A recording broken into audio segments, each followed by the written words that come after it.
ദിവ്യാത്മാക്കൾക്കെല്ലാം വിനീതമായ നമസ്കാരം. നമുക്ക് വേണ്ടപ്പോൾ വേണ്ടത് തോന്നിയാൽ ജീവിതം വേണ്ടതുപോലെ സമർത്ഥമായിത്തീരുന്നതാണ്.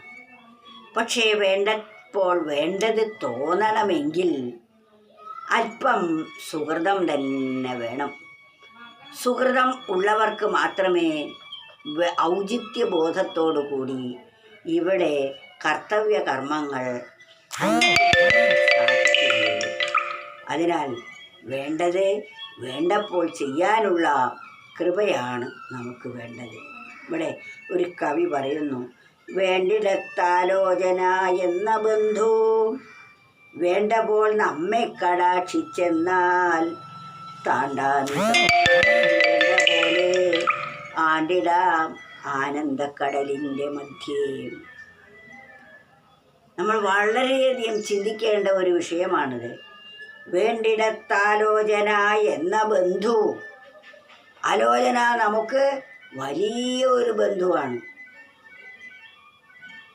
ആലോചന മഹാബന്ധുവാർത്താൽ ആലോചിക്കാത്തവർ പെട്ടുപോകും.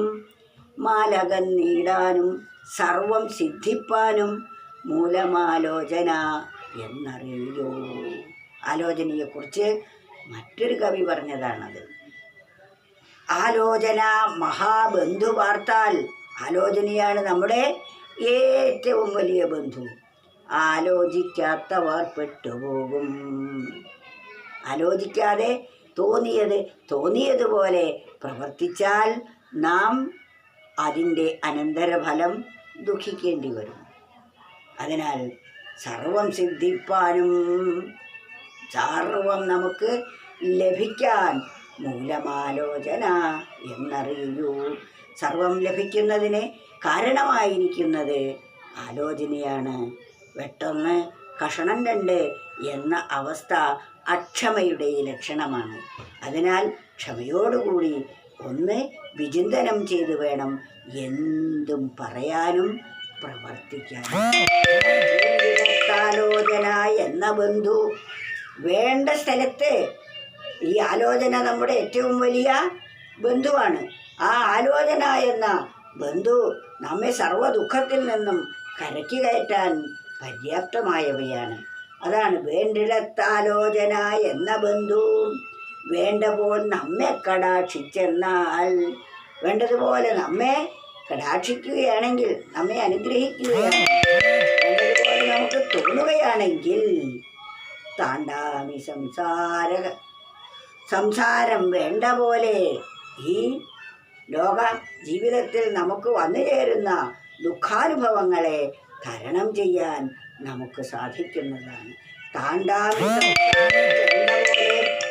ഇതിന് വേണ്ടതുപോലെ നമുക്ക് വേണ്ടാത്തതിനെ തള്ളിക്കളയാനും വേണ്ടതിനെ സ്വീകരിക്കാനും നമുക്ക് സാധിക്കണം. അതാണ് താണ്ടാമി സംസാരം വേണ്ട പോലെ ആണ്ടിടാം ആനന്ദക്കടലിൻ്റെ മധ്യേ. അനന്തമാകുന്ന കടലിൻ്റെ മധ്യത്തിൽ ആണ്ടുപോകണമെങ്കിലും ഈ ആലോചന നമുക്ക് കൂടിയേ കഴിയൂ. ആലോചന കൂടാതെ പ്രവർത്തിച്ചതിൻ്റെ ഫലം ആജീവനാന്തം ദുഃഖം അനുഭവിക്കേണ്ടതായി വരുന്നു. അതുകൊണ്ട് എന്തും നമ്മൾ പെട്ടെന്ന് എടുത്തു ചാടി പ്രവർത്തിക്കുകയല്ല വേണ്ടത്. ആലോചിച്ച് വേണം നമ്മൾ പ്രവർത്തിക്കാൻ. എങ്കിൽ മാത്രമേ നമ്മിൽ നിന്നും ദുഃഖാനുഭവങ്ങൾ ഒഴിഞ്ഞു പോവുകയും സുഖാനുഭവങ്ങൾ നമ്മെ പുണരുകയും ചെയ്യുകയുള്ളൂ. അതുകൊണ്ട് ജീവിതം ധന്യമാക്കി തീർക്കാൻ പറ്റുന്ന വിധത്തിലാവണം നമ്മുടെ ബുദ്ധി പ്രവർത്തിക്കേണ്ടത്.